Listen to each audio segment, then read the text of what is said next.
السلام علیکم۔ آج ہم سافٹ ویئر انجینئر CS504 کے اسائنمنٹ نمبر 2 کا سلوشن دیکھیں گے اور ساتھ ہی ساتھ اس کا کنسیپٹ بھی سمجھیں گے۔ ادھر سر نے ایک کیس اسٹڈی دیا ہے جس کا لب لباب یہ ہے کہ online mobile accessory shop ایک ای کامرس ویب سائٹ ہے جہاں customer mobile charger, earphone, cables, mobile cover اور دیگر موبائل ایکسیسریز آن لائن خرید سکتے ہیں۔ اس سسٹم کے دو ہی اہم حصے ہیں۔ فرسٹ ون میں ایڈمن ماڈیول ہے۔ ایڈمن ویب سائٹ کو منظم کرتا ہے، لاگ ان کر سکتا ہے، لاگ آؤٹ کرتا ہے، نئے پروڈکٹ شامل کرتا ہے، اس کو ڈیلیٹ کرتا ہے، اپڈیٹ کر سکتا ہے، پھر آرڈر کی تصدیق کر سکتا ہے۔ اسی طرح کسٹمر ماڈیول میں کسٹمر اکاؤنٹ بناتا ہے، لاگ ان کرتا ہے، مختلف کیٹیگریز میں پروڈکٹس کو دیکھ سکتا ہے وغیرہ وغیرہ۔ اور پھر کوسچن اسٹیٹمنٹ ہے، سر نے ہم سے اس آن لائن شاپ کی کلاس ڈائیگرام کی ڈیمانڈ کی ہے جس میں کلاس کا نیم ہوگا، اس کے ایٹریبیوٹس، آپریشنز اور پھر ایکسیس موڈیفائر کا یوز کرنا ہے اور یہ تینوں ریلیشن شپ یوز کرنے ہیں۔ اب سلوشن کی طرف بڑھتے ہیں۔ سب سے پہلے دیکھتے ہیں کلاس ڈائیگرام ہوتا کیا ہے۔ کلاس ڈائیگرام ویب سائٹ کا ایک بلو پرنٹ یا نقشہ ہوتا ہے۔ یہ ہمیں بتاتا ہے کہ سسٹم میں کون کون سے حصے موجود ہیں، وہ حصے کون سی معلومات محفوظ کرتے ہیں، کون سا کام انجام دیتے ہیں اور ایک دوسرے کے ساتھ کیسے جڑے ہوتے ہیں۔ ایڈمن کلاس میں ایڈمن دکان کا مینیجر ہوتا ہے یا مالک ہوتا ہے۔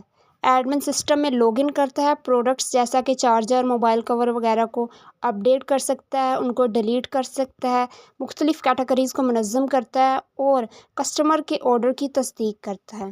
اب نیکسٹ دیکھتے ہیں پروڈکٹ کلاس میں پروڈکٹ وہ چیزیں ہیں جو ویب سائٹ پر سیل ہوں گی، مثلا چارجر، ایئر فون وغیرہ۔ ہر پروڈکٹ کی اپنی خصوصیات یا ایٹریبیوٹس ہوتی ہیں جیسے ان کا نام، اس کی قیمت، اس کی اسٹاک کی تفصیل وغیرہ۔ اس کے بعد دیکھتے ہیں کیٹیگری کلاس کیٹیگری پروڈکٹس کو مختلف گروپس میں تقسیم کرنے کے لیے استعمال ہوتی ہے۔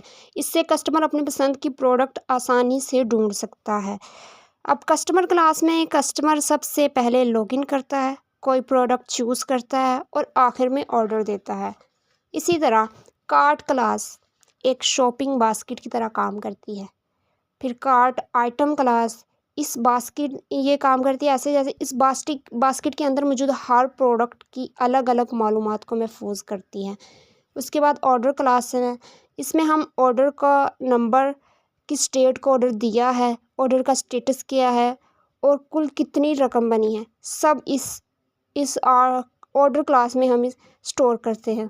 اس کے بعد ہے پیمنٹ کلاس میں ہم کسٹمر ڈیسائیڈ کرے گا کہ اس نے کس طرح پیمنٹ کرنی ہے، کیش کے ذریعے کرنی ہے، ڈیبٹ کارڈ کو یوز کرنا ہے، کیسے کرنی ہے۔ اب کلاسز کے درمیان ریلیشن شپس کی بات کر لیتے ہیں۔